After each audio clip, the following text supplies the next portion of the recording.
Maraming malas sa loob ng bahay. Alamin natin ang mga kamalasang nasa loob ng ating bahay at atin itong iwasan nang hindi tayo malasin sa ating mga buhay. Ang una sa listahan ay ang banyo na direktang nakatapat sa main door mo. Alam mo bang ang main door na pinapasukan ay hindi dapat nasisilayan ang main door ng mga banyo nyo sapagkat kapag ito ay tumbok-tumbok o magkatapatan, ang kamalasan ay agaran mong mararamdaman. Pagpasok pa lang ng swerte, agaran din itong lalabas at mapaflash na para bagang ang bilis lang nawala. Kapag naman sa hagdanan, huwag kang maglalagay ng CR sa ilalim nito. Ang elemento ng tubig ay hindi dapat inilalagay sa ilalim ng hagdanan o napangingibabaw ng hagdanan.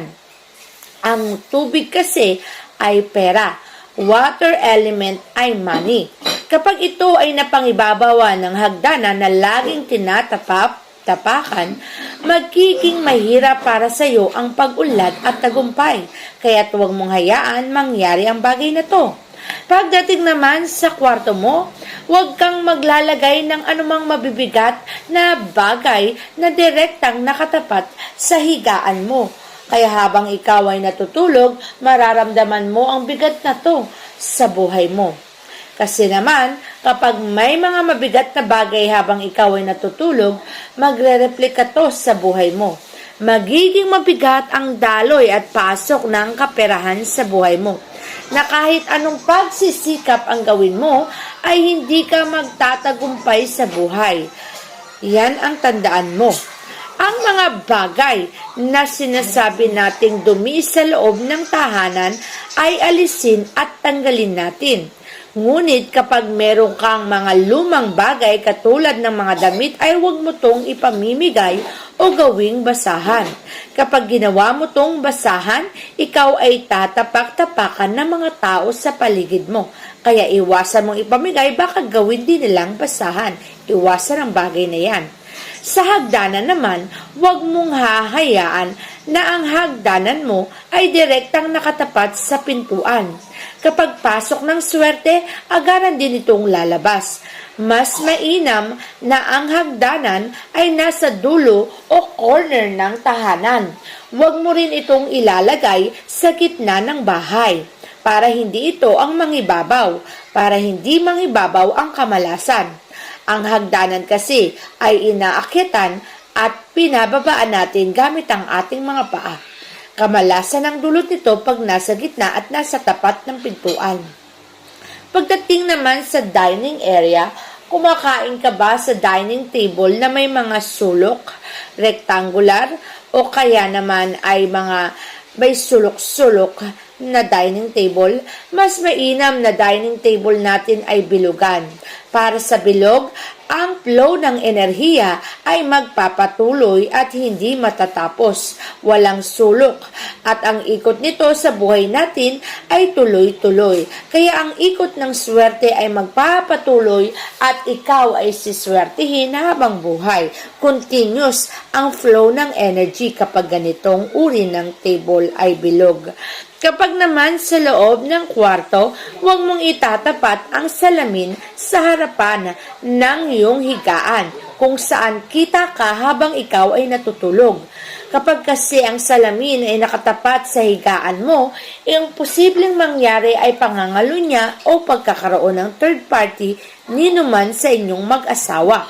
Kaya para maiwasan to, iwasan mo ang pagtatapat ng salamin sa harapan ng kama, para maiwasan mo rin ang anumang uri ng kamalasan pagdating sa relasyon nyong mag-asawa. Sa banyo naman, huwag mong direktang itatapat ang inyong lababo o kaya naman ang lavatory o maging ang inodoro sa pintuan. Kapag direktang nakatapat ang inodoro sa pintuan kung saan napaplush ang dumi natin, para mo na rin pinaplush ang swerteng dumarating. Anumang bagay na may papasok sa iyo ay agaran din itong mawawala. Kaya huwag mong hahayaan na ganito ang pwesto ng CR mo. Mas mainam na maiwasan mo ang bagay na to para maiwasan mo rin ang maaaring idulot nitong kapahamakan at kamalasan sa buhay mo. Iwasan ang bagay na to. Pagdating naman sa sala, kung saan merong hagdanan, huwag mo ring itatapat ang salamin sa direktang nakatapat sa hagdanan kung saan kita ang mga yabag ng paa habang ikaw ay umaakyat at baba dito.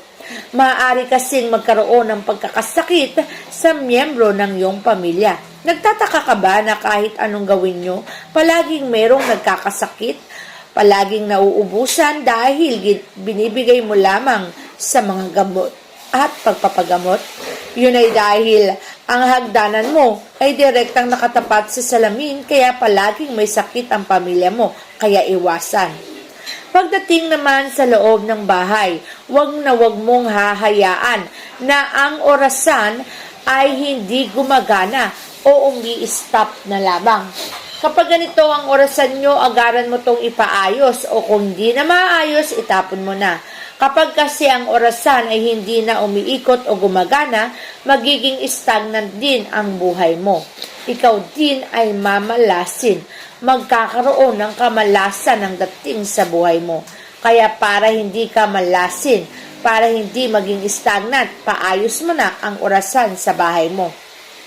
Pagdating naman sa mga painting o display, huwag kang magdi-display ng mga mababangis na hayop sa loob ng tahanan.